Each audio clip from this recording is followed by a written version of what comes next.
quite fantastic. The only thing that the Tau has still got on the Eldar is that Eldar doesn't have any fire prisms, whereas Eldar has 2 hammerheads.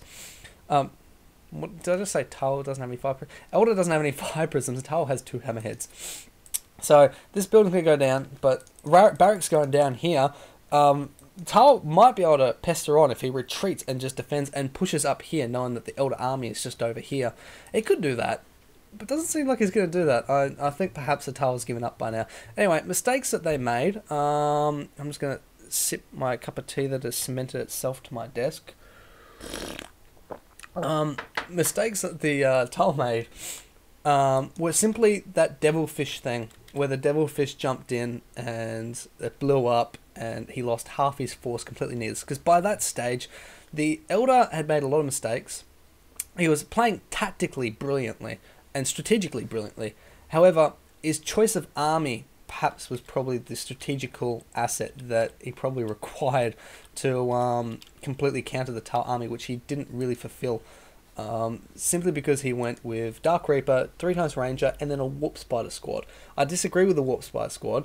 I kind of agree with it because it's a great squad for actually doing damage. He probably felt that the Dark Reapers weren't killing anything, so he wasn't actually making any progress and that he was going to lose out. However, 2 times Dark Reaper, he could have just slowly pushed his way up. He didn't have to kill the Tal army. He could have just pushed up, and with his economy advantage that he had, and with the ranges that he could have just run around, capped all the critical points. Another thing, neither player attempted to take down the critical locations on either side of the middle map. Normally I target those points because it's like, oh wow, that's down, what? I thought I capped that. And you don't notice it because it's in the middle of your ranks, but if you've got an infiltrated squad, it doesn't pop up in the mini-map and no one even notices. And you can just, like, if I was a Tal and this went down, it could be down for 10 minutes and I wouldn't notice. And here we go. The Eldar making a great choice in adding vehicles. Rather than going for Fire Prisms, he's gone for Vipers, which are very fast. He's upgraded them with missile launchers so that they do a tremendous amount of damage. This poor Fire Warrior squad popping out. He's going to go down. He's rebuilt the HQ over here. The Eldar army is just going to stay here. The Tal army is going to stay here and defend this time. But the Eldar army is just going to retreat because he knows that he's now got all these points. He's got a huge economy advantage. Well, not huge, but he will soon. Building a second HQ even, just to kind of rub it in, the Tal. And he can just sit here with this advantage, and it will accumulate, and it will snowball, and the Eldar can't lose if he just... rather than push and risk, the small chance that the Tal might play, well, a brilliant game if he engages the... If the Eldar engages the Tal, because he does have these 2 hammerheads, and these 2 hammerheads are kind of the ace up the sleeve. They can do an enormous amount of damage if micro properly, and the Hallbregg, although he made that blunder with the Devilfish, has definitely displayed that he can micro very efficiently. His Tal army, he definitely knows how to use it. So the Eldar's not going to take the risk, and he's just going to sit back and he's just going to play the waiting game. It's not much of a waiting game. Looking at the little bar, there's maybe 2 minutes left in this game before the Eldar engage him and finish this game, so I'll quickly use this time since the game's over just to talk about what they did wrong. So I think the Eldar could just gone with another Dark Reaper squad and just slowly pushed all the LPs and got a resource advantage. From there, I think the Sears Council is definitely a good choice. However, I don't think Guardians would have helped all that much. However, 3 Guardian squads or 2 Guardian squads, each with grenades and their fleet of foot upgraded, could have done the same as the Farseer and the Sears Council, only dealt damage at the same time, because they would have tanked. Been Guardians in T2, the more that the Guardian squad stays in the game, the more upgrades you get for it, which incidentally are the same upgrades almost as that you get for the Sears Council, make them very, very, very tanky.